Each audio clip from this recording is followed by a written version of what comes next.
Hey guys, I'm going to make this video tonight and I'm going to talk about just how screwed the Democrat Party is. Now, before I get into this, I have to get into like a whole series of explanations on why exactly there's a huge split in the Democrat Party right now. So, if you guys aren't aware, in our system of government, we have our republic. It is a um, republic. It's a constitutional republic with democratic elements to it.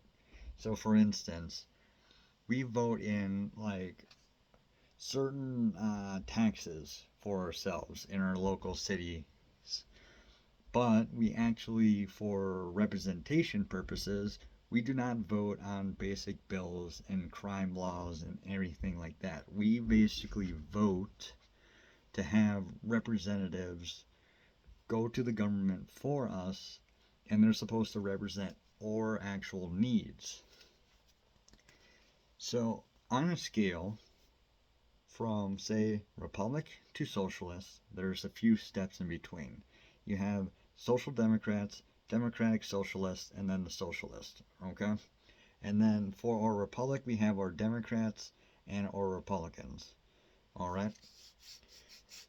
Now, the big problem with the Democrat Party right now is they have a lot of Democratic Socialists and socialists in the party, whereas the Democrats do not want to be controlled by the Socialists. Now, one of the main people who has really pushed for a type of socialism inside of our society is a man named Bernie Sanders, who is a senator from Vermont. He used to be a member of the Democrat Party before he became an independent, but he still caucuses and runs in the primaries.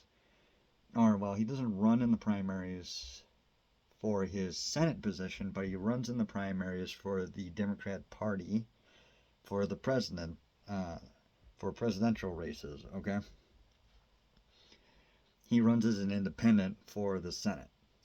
But again, he caucuses with the Democrats, which means when he's actually in the Senate, he meets with and votes with the Democrats. Okay? Now, a little history about Bernie Sanders is that his family came from the Soviet Union and they wanted to escape communism and come to the West to America. And despite that, Bernie Sanders became a Democrat socialist, probably shaming his parents a little bit, but I don't know the private life of him and his relationship with his family. And they're long passed away at this point, anyways. His father died a long time ago. Anyways, he even honeymooned in the Soviet Union, just so you know. Like, he respected the hell out of the Soviet Union. But while he claims to be a democratic socialist, he is closer to a social democrat in terms of his beliefs and policies. Because the Democrats are always pulling him back towards the right. And he has to align himself with them on a lot of different bills, despite the fact that he says that he's a democratic socialist. He votes for a lot of stuff that a democratic socialist would not vote for. Because if he goes too far to socialism, he'll become completely useless and they'll eventually just run somebody against him. And while he may still win the election, it'll still cost him lots and lots of money to beat any opponent in Vermont. Anyways, now to kind of explain for how the Democrats actually run their primaries. Now, if you're not aware, when we vote in the primaries, it is not a binding resolution, okay? The primaries are a formality done, but the parties don't actually have to abide by the primaries. They generally do because they don't want to tick off the voters too much. However, the Democrats specifically set up their system that they can overturn the results of their primaries. You see, for both the Democrats and the Republicans, they vote in the primaries, and each state has a certain amount of delegates that are assigned to the parties, okay, based on the population in the state. So, say California will have more delegates than Michigan, for example, or even Texas or Alaska, especially. So, I believe the Democrats have around 1,500 delegates, but don't quote me on that. So, their primaries is not a democratic system. It is more like a representative system. Okay? It's not whoever gets the most votes in the primaries who wins. Same with how the actual presidential election is. It's whoever gets the most delegates. Now, in 2016, Bernie Sanders was actually supposed to get the most delegates. However, the Democrats have a superdelegate system. And the superdelegates can basically vote for whoever they want. They don't have to go along with what the voters have actually chosen. So, in this election, what happened was that the superdelegates decided to pick Hillary Clinton, which pushed her over the edge and made sure that she was going to be the actual leader of the party. And that she would be the one running for president, not Bernie Sanders. And because Bernie Sanders had technically lost, he was then basically forced to endorse Hillary Clinton. Now, because of this, something unusual happened. Because a lot of people who were voting for Bernie Sanders are people who wanted to change the system. It was people who were not happy with the current status quo at the time.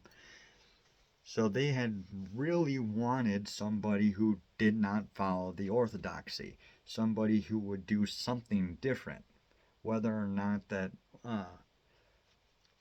was bringing on actual socialist policies or Democrat socialist policies or social democracy policies. Again, we'll get into the different stages of socialism and how they are different. But they wanted any kind of change because Obama did not bring the change that he had promised. He had actually continued the status quo and actually increased the number of bombings we were doing in the Middle East, which ticked a lot of people off. People saw Bernie Sanders as a more populist candidate, and populism is just the idea that we should focus more on home instead of abroad, more on domestic affairs than foreign affairs. A lot of people talk about populists as if they were, authoritarians, and that's not the case whatsoever because populism is a general belief on focusing on the domestic, and it can be on any side of the political spectrum. It can be anywhere on there. Okay? I have mentioned this before, but politics is more like a three-dimensional ideological system instead of a two-dimensional one. People just see it as like authoritarian, libertarian, and then left and right. But then you also have your economic policies, which are free trade and like domestic manufacturing on one side, and then you have your isolationist and then expansionist basically scales. So if I were to actually like make a chart for it, like on a political spectrum, you might actually have like 4 or 5 dimensions or scales that you can rate somebody's politics on, not just the two that everyone always talk about. Anyways, besides the point. So, for the Democrats, they didn't want Bernie Sanders to be the leader of the party. They wanted somebody else. And since Hillary Clinton was the next best thing, they picked her. and Bernie Sanders had to support her. That ticked off a lot of people because, well, Bernie Sanders had been stabbed in the back, and two, Bernie Sanders then turned around and stabbed his voters in the back by choosing to endorse a candidate that had used a system that was rigged against him in order to beat him. So a lot of these people just wanted change of any sort. So you ended up having these people who claimed to be like democratic socialists who suddenly decided to vote for Donald Trump or decided to vote for a third party like Jill Stein, who ran at the time. And Hillary Clinton ended up losing. She got the popular vote, but she didn't get enough in the Electoral College to actually win. And then the Democrats got desperate because uh, Donald Trump had actually been a huge supporter of the Democrats. I mentioned this before. He started out as a Republican, was not satisfied with them. He was pretty young when he supported the Republicans, and then he switched to the Independent Party of New York before then switching to the Democrats. And then I think he switched to the. So it was like Republican to Independent, and then either to Independent to the Republicans. But then he eventually switched to the Democrats, and then he either switched from the Democrats to Republican or the Reform Party, and then after he switched to the Reform Party, he switched back to Republican. It's something like that. Either way, he's been a Republican for 3 periods of his life, and then he was a Democrat for like eight years, I believe, and that was mostly during Bush, George W. Bush's tenure in office, because he really did not like Bush, and Bush really does not like him. Anyways, he is basically somewhere between a classical liberal and like a moderate Republican. Like people might even consider Trump like a rhino, but it would be such a disservice to call him that. His politics are. When we say rhino, a Republican in name only, we're talking about somebody who never actually goes along with what the Republican base wants. So he would be more, not a rhino, but more like a neocon. But when we say neocon, we're talking about the original neoconservatives, like Reagan, for example. Reagan was the first neocon. Neocon didn't become like a derogatory term until we started getting people like I don't want to like throw them under the bus right now, but like Dan Crenshaw, for example, guys who really support military interventions in other countries. Again, using just one term to describe Trump is kind of a misnomer because again, politics is way more complicated than just saying someone's a rhino or a neocon or a moderate or whatever, because it really depends on where they are on the different scales.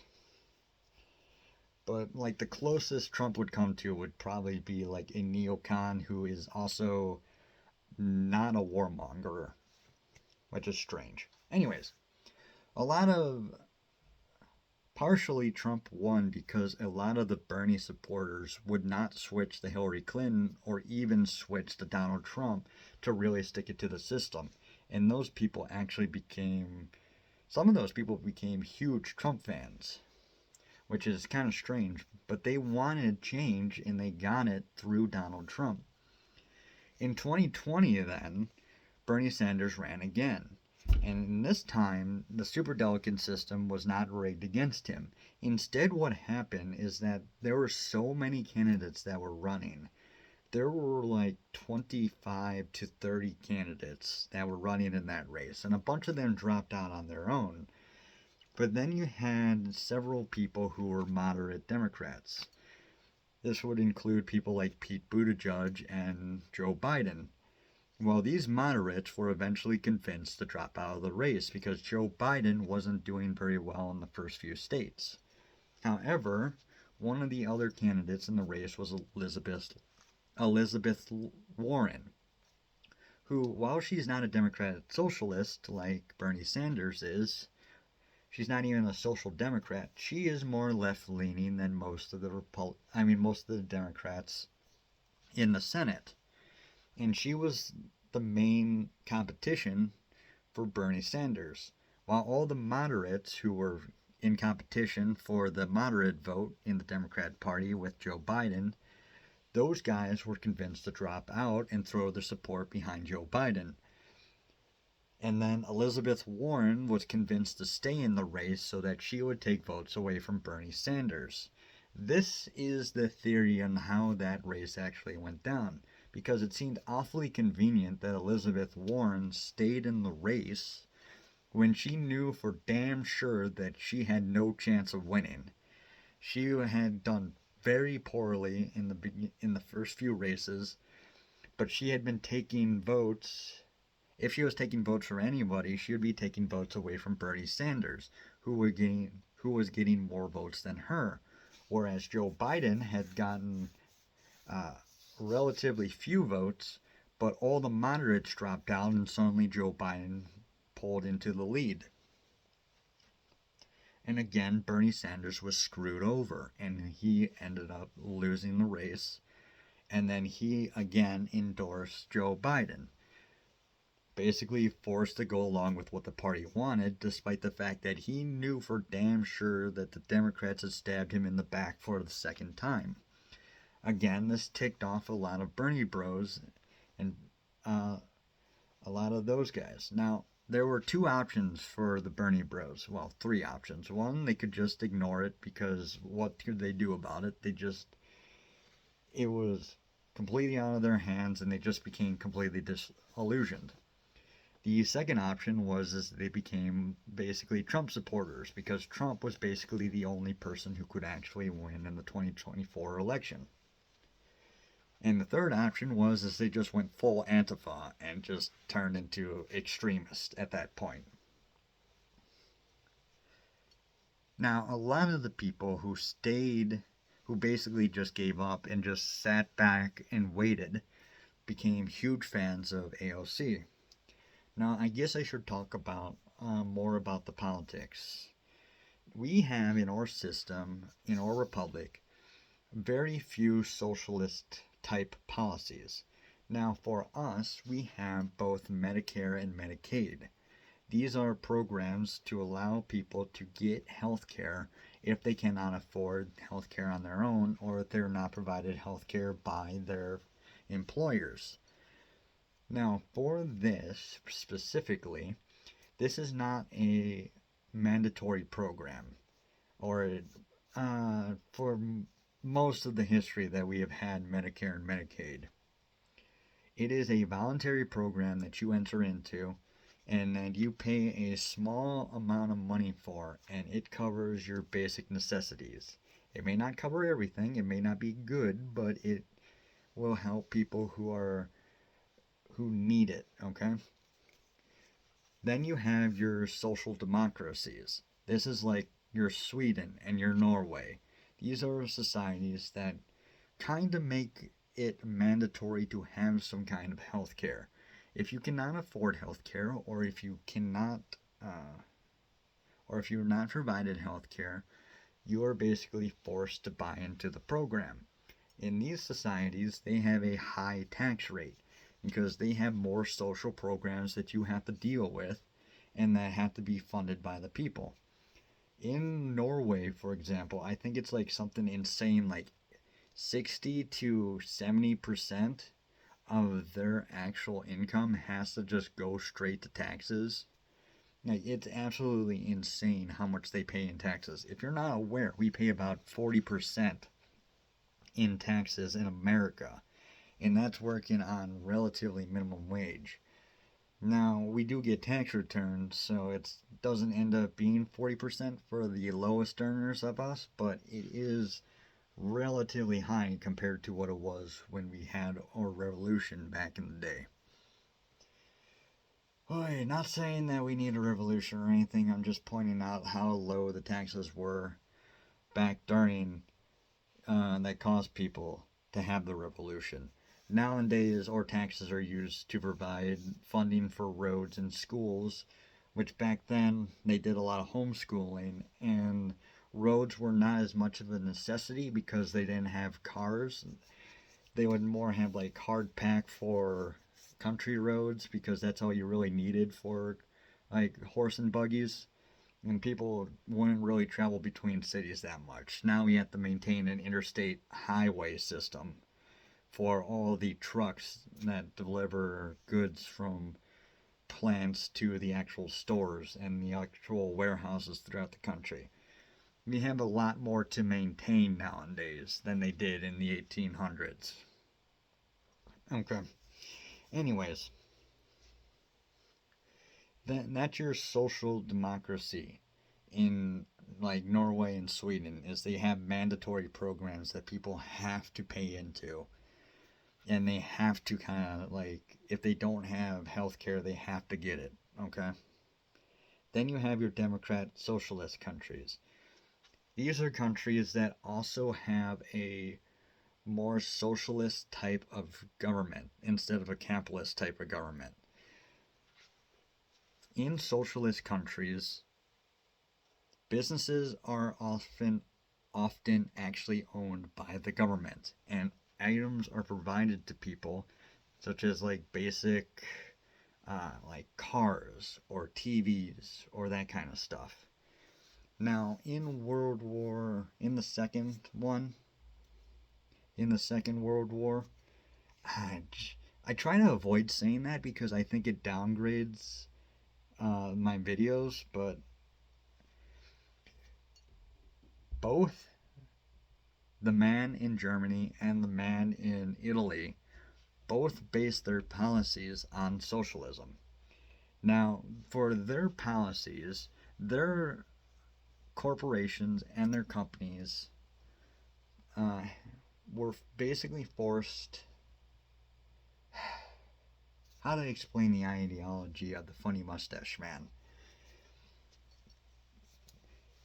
Basically, it's all within the state, all for the state, nothing against the state, if that makes sense. Basically, it means that corporations and companies, businesses, have to be able to support the government. And if they do not support the government, if they are not like productive, or if they do anything that harms the government will step in, take it over, and socialize it. That is what National Socialism is. It is an actual socialist ideology. Coming from socialism, both the funny mustache man and the funny hat man from Italy both came and stole ideas from socialism. This is why a lot of socialists actually decry them and keep trying to say that these men were right wing, when that's not true. They were left wing. More right wing type of people would be more like your kings, your monarchs, your emperors, people who believe they have a divine right to rule, and that they are better men by birth. Whereas the socialists, like the funny mustache man, believed that a certain race was superior, but he still believed that the government should control the actual businesses. Whereas in like a monarchy, people basically run their own businesses but pay taxes. Their businesses are not owned by the actual government. The monarchs allow the peasants to run the business. Whereas in a socialist government, the peasants do not get, or excuse me, in the nationalist socialist governments, the peasants do not control the corporations. The government does, unless they provide the government certain benefits. Basically, they'll do whatever the government tells them to do, and as long as they stick to the script, they're allowed to control themselves. Alright? Now, in an actual socialist or communist society, the corporations and the businesses are supposed to be owned by the actual people who work there. Now, that never turns out to be the case. Because if that was true, that means all the workers should be able to vote on the policies and be able to dictate like how much work they do, how much they produce, and how good the quality is, and all the safe working conditions and everything like that. Basically, it should be a union on steroids where everyone gets a vote. In the Soviet Union, and this is why like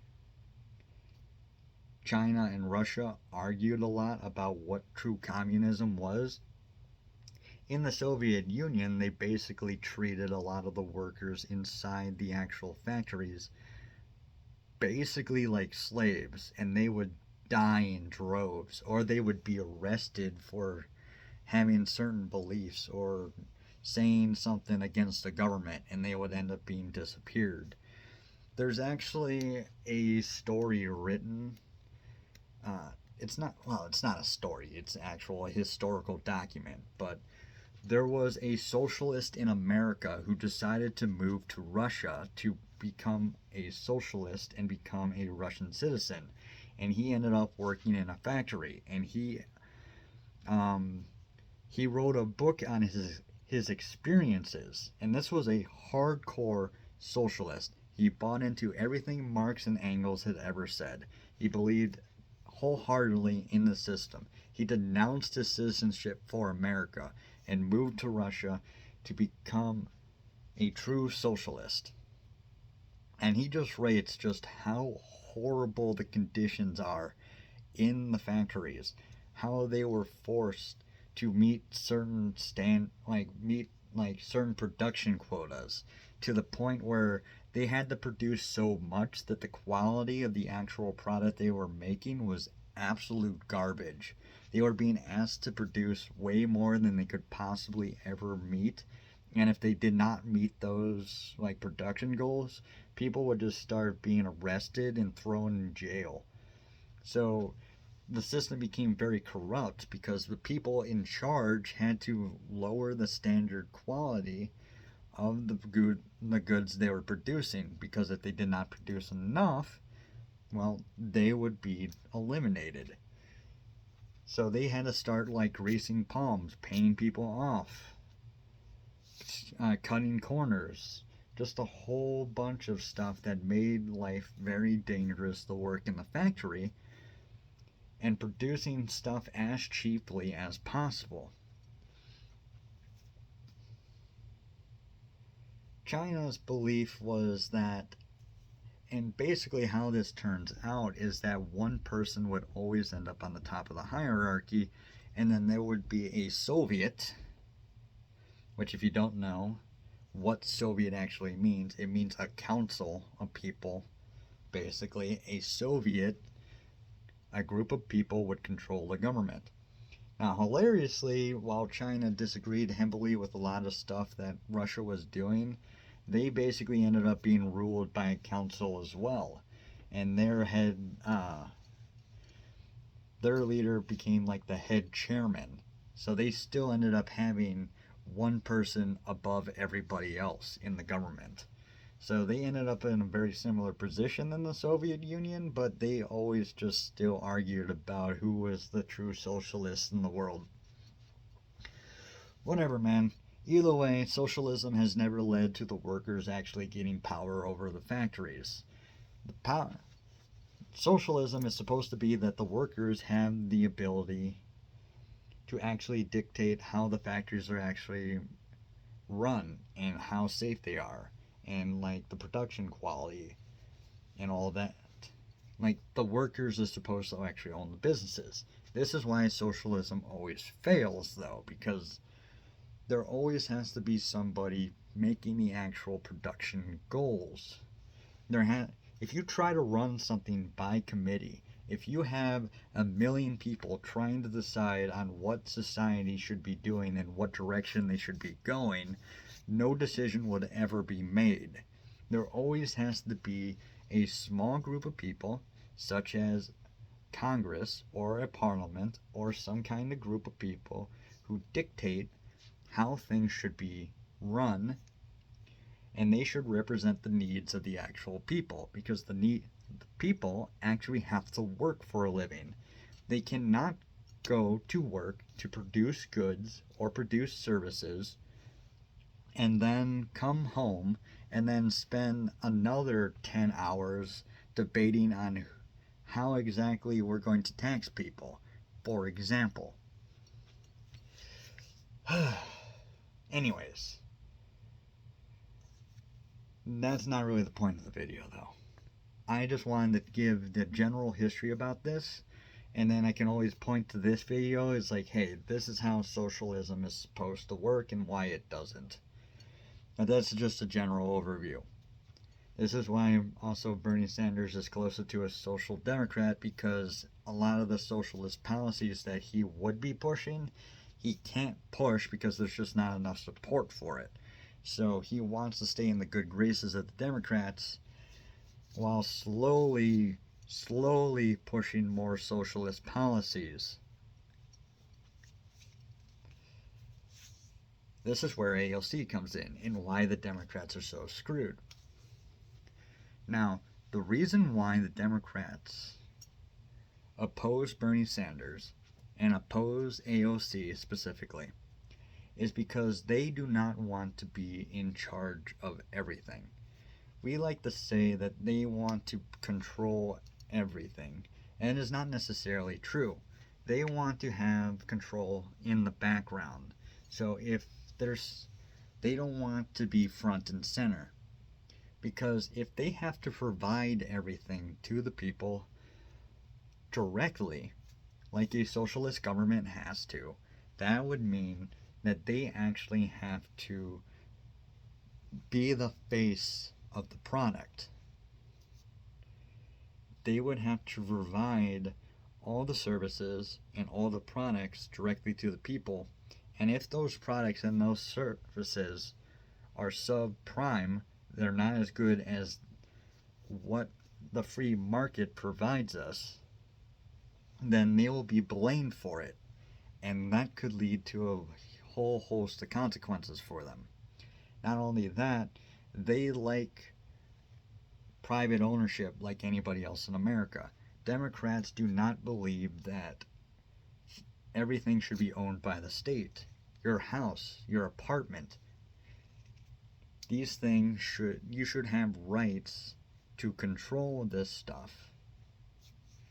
If you buy a house, the government should not be able to come in and take that house away from you.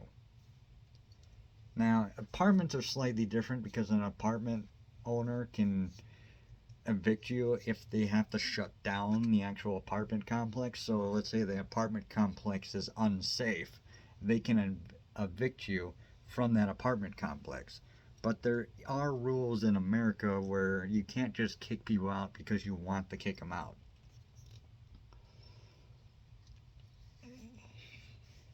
In a socialist government or a communist government, such as in Russia, your apartment was provided to you, and you would be moved to wherever they decided that you should work. Let's say they wanted you to work in an aircraft factory.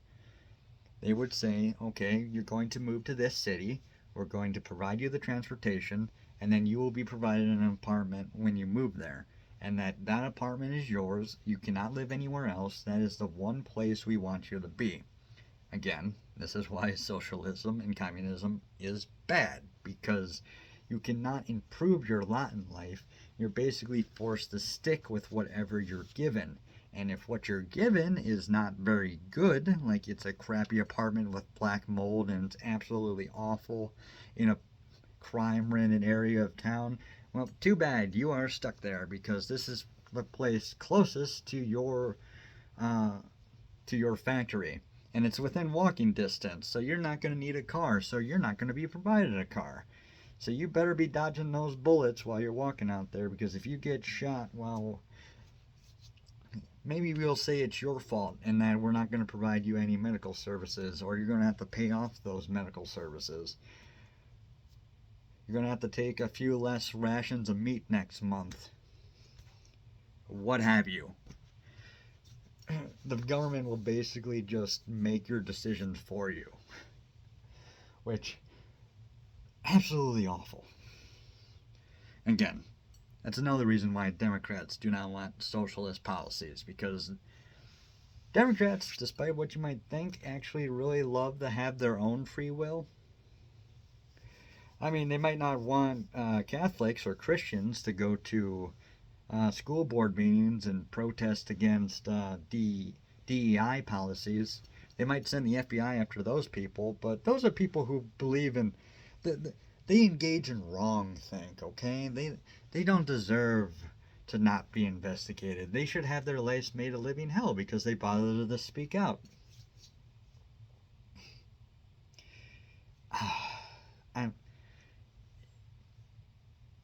If you can't tell, I'm still pissed about that. That was absolutely insane what they were doing to Catholics and Christians in general. And Joe Biden's supposed to be Catholic. So is Nancy Pelosi. And they didn't seem to care that the FBI was going after people for engaging in their Catholic and Christian beliefs. Hell, they were shutting down churches so people couldn't go to church on Sunday. Hell, at my church, we still don't even shake hands during the sign of peace. Like, people are just still so brainwashed that they'll still give the peace sign because they're afraid to touch people. It's just become like the cultural norm in my church, and it disgusts me. Anyways, enough of that.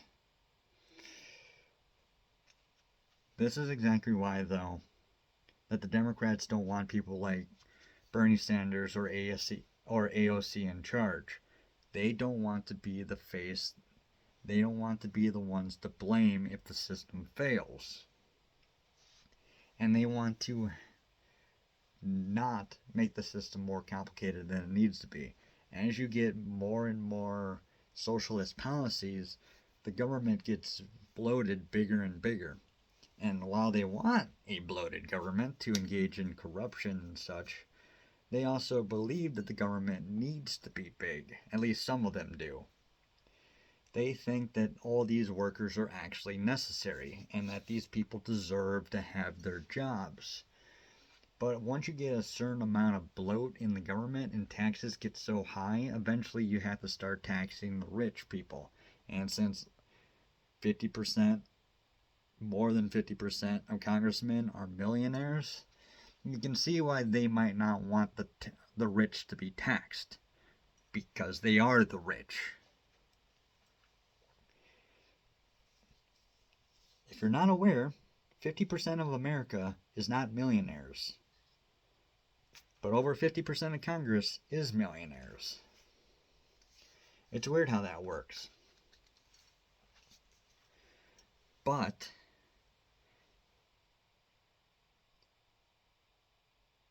I have already mentioned that they basically rigged the 2016 election against Bernie Sanders by using their superdelegate system. They rigged the 2020 election by having people drop out of the race who would be taking votes away from Joe Biden while keeping people in the race who took votes away from Bernie Sanders. In 2024, people voted to bring in Joe Biden for a second term. And at this point, they already knew that Joe Biden had cancer. He probably had cancer before he even ran in 2020, because it usually takes it's within 10 years that the bones start to metastasize from prostate cancer. Now, within 10 years, which means it could possibly happen within a year, but it is not likely for it to happen within a year. And we say within 10 years because it's unlikely for it to happen within 5 years.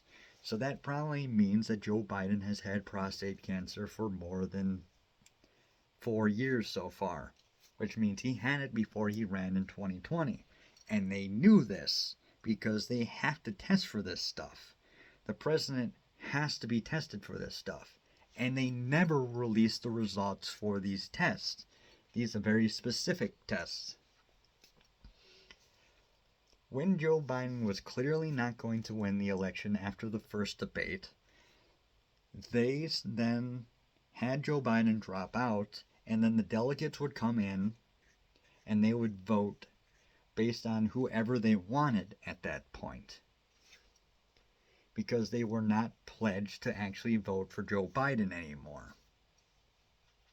So basically none of the votes mattered, and within a few days Kamala Harris had gotten all the votes. Now you can make the argument that the voters had voted for both Joe Biden and Kamala Harris. Therefore, she naturally should get the votes because Joe Biden had dropped out. But they wanted to hold another primaries, at least within the delegates themselves, or within the top leadership of the Democrats, and have them vote for it. Instead, the delegates were basically just automatically pledged to Kamala Harris, which ticked a lot of people off, because they didn't even have a second option. Technically, they could have elected AOC because she would have been 35, which is the minimum age to be president, by the time January 20th would come around. So, Bernie Sanders got screwed out of 2016, then he got screwed out of 2020, then he wasn't even given an option in 2024. In fact, the Democrats basically gave no other options. They had other people who were running in the primaries who were basically completely and utterly ignored. In fact, Joe Biden didn't get all the delegates. There were people who actually earned delegates in the Democrat primaries, despite the fact that the other Democrat candidates had no airtime almost whatsoever. So there were people they could have picked. Now, I'm not saying that they would have been a better choice than Kamala Harris, but if you had put in somebody who was unknown, who had run in the primaries, and did not have the Biden administration's record weighing her down, if you had picked somebody from the primaries, or even somebody else like Gavin Newsom, they might have done way, way better. But they didn't do that, and they didn't even give the voters a choice to pick somebody else. So people would vote in the primaries knowing that Joe Biden was probably going to win anyways. So a lot of people didn't bother to go vote because they knew Joe Biden was probably going to win. But if they had known Joe Biden was going to drop out, a lot of people would have gone to vote who decided not to vote because Joe Biden was still in the race.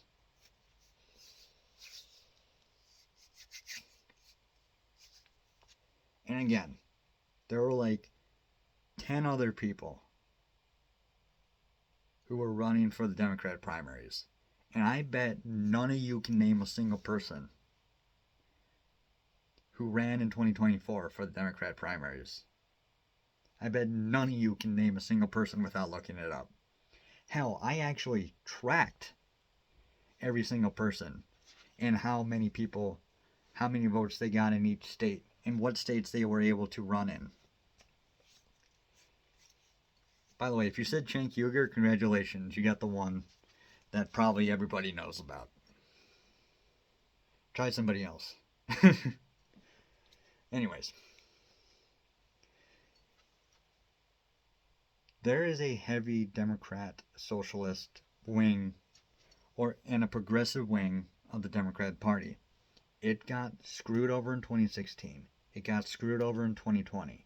While Kamala Harris was more of a left-leaning politician than Joe Biden was, she is not far enough to the left for a lot of these like Democrat socialists. And they were really not happy that she became the candidate.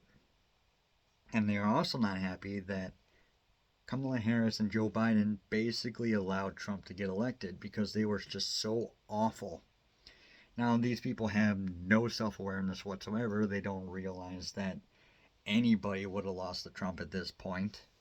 Like, literally, anybody the Democrats won would have been swamped by Trump. Because people are just so sick of the Democrats in general from all the crap that they've done over the last, like, 20 years or so. You could have run literally any person, and it would have been a complete blowout in Trump's favor. And I knew that coming into this election. I mean, there were a lot of times where I was like a little bit concerned that he wasn't going to win, but seeing how much he blew out that election, it just goes to show just how powerful the propaganda was. Because I was getting pretty blackpilled at times, and yet that was such a one-sided election. Absolutely insane. They tried so hard to convince us it was impossible for Trump to win, and it just failed on every single step. Anyways, people on the left and the progressives in general have been so radicalized. They have wanted someone different to run for the Democrat Party. Their candidates have been turned down, elections rigged against them. Their candidates haven't even had a chance to run in the general election. Bernie Sanders should have been the candidate in 2016. I think he still would have lost in 2016 because he would have been too far to the left for a lot of moderate Democrats. But the socialists and the Democrat socialists in the Democrat Party want their candidate to at least have a chance.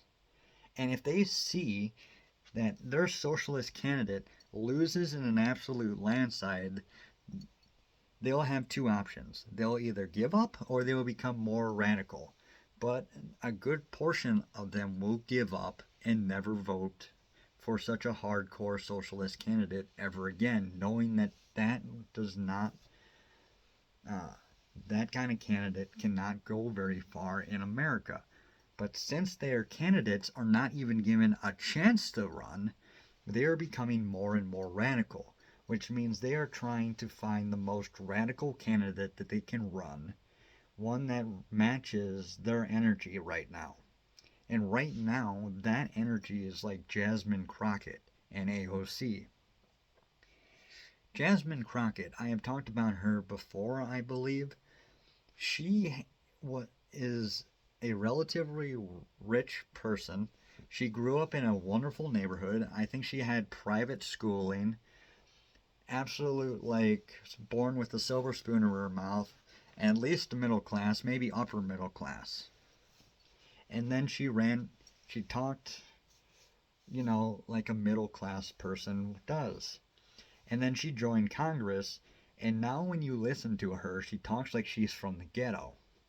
She puts on this false accent that she never had before to appeal to low income earners, which, when you think about it, is a really classist thing to do, and maybe even racist because she's trying to appeal to black people in general, despite the fact that she is black. And this is the same kind of thing that Hillary Clinton did. She started, when she ran for president, she started carrying hot sauce in her purse. And whenever she talks to a black crowd, she'll start to change her accent to match more what black people expect. Supposedly expect. This is one reason why Hillary Clinton lost so badly, because she is just such a grifter and she puts on these fake accents to try to appeal to certain people. AOC does the same thing. When she talks to a Hispanic crowd, she will change her accent to what she thinks that they will more appreciate. It's so weird to hear her talk normally and then hear her talk to a minority crowd. And people will say, oh, that's their real accent. That's how they really talk in their private lives. They only change it when they're talking to normal people because they think that normal people will treat them poorly if they use their real accent. I can tell you right now, Hillary Clinton does not talk with a black accent in her day-to-day life. I'm just pointing that out right now. That might work for Jasmine Crockett or AOC, despite the fact that they grew up in completely different neighborhoods and completely different states than the states than where those accents originate from. Just completely ignore that for a second. Actually, don't ignore that. The accents that they use to talk to certain people come from completely different states than where they grew up. I would like to remind people, by the way, that Kamala Harris actually grew up in Canada. So when she starts using like a black accent too, despite the fact that her family is Indian, it doesn't make any damn sense. That's not. She grew up in Canada with an Indian family. I really want to stick home that point. That her accent is fake too. That she uses when she talks to certain groups of people. And the fact that she changes her accent when she talks to certain groups of people, just like Hillary Clinton, just like AOC, just like Jasmine Crockett, that really goes to show that the Democrats are legitimately racist. Like, legitimately racist. Not the fake racism that they always accuse, like, Republicans of being. Like, actual legit racists. But this, again, this is why Democrats are so screwed. Because the people who are voting are not having their voices heard. Their candidates are not being run. Their candidates have their elections rigged against them. They are not being represented. They're not even being given a chance to run one of their candidates. Therefore, the party is split down the middle between the moderates and the progressives, and the progressives are starting to vote for the most progressive people that they can find, and they want to just push that as hard as they can to the point that the Democrats have to accept at least one of their candidates and give their candidate a chance to win. But their candidate cannot win. The Democrats, like Nancy Pelosi, Hillary Clinton, Barack Obama, Chuck Schumer, they know that a truly progressive candidate cannot win. Not saying that they're preventing a candidate from winning. They know that Americans will never vote in a truly progressive candidate. So they keep blocking these candidates because they want to win. They care more about winning than what their voters want. What they should do is they should allow their voters to get their candidate and then watch in horror as their candidate is curb stomped into the dirt. Therefore, that will turn people off from voting for candidates like that ever again. But the Democrats don't want to do that. They will take matters into their own hands and subvert what the voters have voted for and push their own will onto the people. That is what they have been doing for the last 10 years, the last 3 presidential election cycles. Hell, that's what they did with Barack Obama. Barack Obama was a completely unknown senator from Hawaii. And he just started getting pushed by every single major mainstream media apparatus in the country. And a lot of these mainstream media apparatuses, well, they do basically whatever the Democrats tell them to do. They took this unknown guy from Hawaii and they made sure that he was the most beloved person in the country. Now, don't get me wrong, Barack Obama is a charismatic individual. But they amplified his voice by 100 times to make sure that everyone got to see how charismatic he was. If they had ignored Obama and they never put him on the screen, he would never have gone nearly as far as he did. They really wanted to push a guy like this. And they knew that he could win. And all they had to do was make sure the media always said good things about Barack and always said bad things about McCain. They were always trying to make McCain look like a darling old fool, unhealthy individual, you know, just like an old racist from back in the day. I want people to remember that John McCain actually got some of the biggest black support from for a Republican since like Abraham Lincoln. Like the only person who got more black support than John McCain is Trump. Just keeping that aware. But all of a sudden, despite the fact that he adopted a minority daughter, McCain suddenly became a racist when he ran against Barack Obama. That was not a coincidence, guys. He had never been a racist before, but as soon as he ran for president, suddenly he was a racist. Same with Donald Trump. Suddenly Trump was a racist. Despite the fact that literally everyone on both sides of the aisle absolutely adored Trump before he ran with an R after his name. And keep in mind, even when he was a Republican, he was still donating campaign funds to Democrats. That's another reason why they loved him so much, because he would support them even if they did not believe exactly what he believed. And they needed that money. So they would suck up to him as much as possible. And when they actually talked to him, like when Bill Maher talked to him, Bill Maher realized that Trump is actually a really charismatic and a really nice guy when you actually get him in a one-on-one basis. And that's what everyone finds out when they actually talk to Trump in a one-on-one basis, is that he is actually a really nice dude. He might be a braggart, but he can still make fun of himself when he's by himself with somebody. Like, he's not as arrogant as people make him out to be. He likes to boast in public because boasting is one of the best ways that he can sell himself and sell his product, because he's a businessman. If he wants to sell you a property, he needs to brag about how amazing that property is so that you look at it in a different light for you to want to buy it. And he's not lying to you when he does that, but he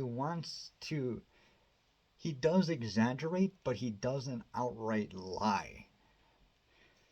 And that's the thing that people don't understand. That's why that whole, like, how many lies did Trump tell in his first term? He told 2,500 lies. That's not true. He exaggerates, or he sometimes forgets what the actual number is. That's not a lie. That's him just being a braggart. Because he has to brag in order to sell the product that he's selling you, but he knows it's actually a good product. He just needs to hype it up. Hype it up. That's all he's doing, is he's hyping things up,